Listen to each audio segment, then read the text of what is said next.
రాజన్న సిరిసిల్ల జిల్లాలో సీఎం రేవంత్ రెడ్డి పర్యటించనున్నారు. పర్యటనలో భాగంగా పలు అభివృద్ధి పనులకు శంకుస్థాపన చేయనున్నారు.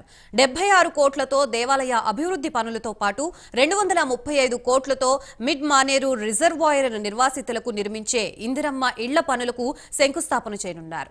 50 కోట్లతో చేపట్టే నూలు డిపో నిర్మాణ పనులతో పాటు 45 కోట్లతో చేపట్టే మూల వాగు బ్రిడ్జి నుంచి దేవస్థానం వరకు రోడ్డు విస్తరణ పనులకు శ్రీకారం చుట్టనున్నారు.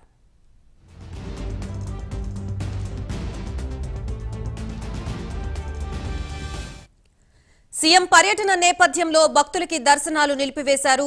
ఆర్జిత సేవలు రద్దు చేస్తూ అధికారులు నిర్ణయం తీసుకున్నారు. మధ్యాహ్నం 2 గంటల నుంచి ప్రధాన ద్వారం నుంచి దర్శనాలు కల్పిస్తామని అధికారులు తెలిపారు. ఇక ముఖ్యమంత్రి పర్యటన నేపథ్యంలో కట్టుదిట్టమైన భద్రతా ఏర్పాట్లు చేశారు. ప్రస్తుతం ఇదే అంశానికి సంబంధించి మనకి పూర్తి సమాచారం అందించడానికి మా ప్రతినిధి రాజు సిద్ధంగా ఉన్నారు.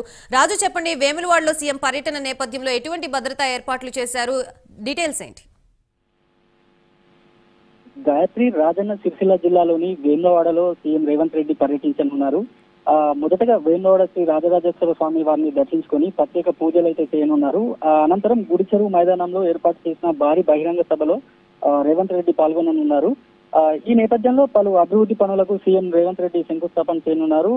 సీఎం హోదాలో అధికారికంగా మొదటిసారిగా పర్యటిస్తున్న రేవంత్ రెడ్డికి కాంగ్రెస్ శ్రేణులు ఘన స్వాగతం పలకడానికి అయితే భారీ ఏర్పాట్లు చేశారు. ప్రభుత్వ విప్ వేములవాడ ఎమ్మెల్యే ఆది శ్రీనివాస్ నేతృత్వంలో బహిరంగ సభకు భారీ జన సమీకరణ అయితే చేయనున్నారని తెలుస్తుంది. ఇటు మరోవైపు బీఆర్ఎస్ హయాంలో సిరిసిల్లలో ప్రతిష్టాత్మకంగా నిర్మించిన ఈ దాదాపు 2 సంవత్సరాలుగా ప్రారంభోత్సవానికి నోచుకొని డిస్ట్రిక్ట్ పోలీస్ ఆఫీస్ కార్యాలయాన్ని సీఎం రేవంత్ రెడ్డి చేతుల మీదుగా వర్చువల్ గా ప్రారంభించడానికి జిల్లా అధికారులు ఏర్పాట్లు చేశారు.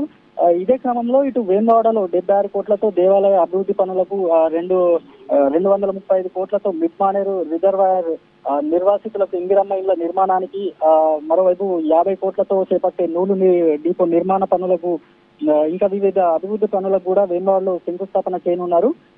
మొత్తానికి మొదటిసారిగా సీఎం జిల్లా టూర్ నేపథ్యంలో ఈ పర్యటనతో పాటు బహిరంగ సభ విజయవంతం చేసి తమ సత్తా చాటాలని ఇక్కడ జిల్లాకు చెందిన కాంగ్రెస్ శ్రేణులు అయితే ఊళ్ళేరుతున్న పరిస్థితి. నిన్న వరంగల్లో జరిగిన సభలో కేసీఆర్ పై తీవ్ర స్థాయిలో ధ్వజమెత్తిన సీఎం రేవంత్ రెడ్డి నేడు కేటీఆర్ ప్రాతినిధ్యం వహిస్తున్న రాజన్న సిరిసిల్ల జిల్లాలో పర్యటిస్తున్న క్రమంలో కేటీఆర్ పై సీఎం రేవంత్ రెడ్డి ఎలాంటి వ్యాఖ్యలు చేయనున్నారో అని రాజకీయ వర్గాల్లోనైతే ఒక రకమైన ఆసక్తి అయితే నెలకొంది. గాయత్రి. రైట్, థాంక్యూ రాజు.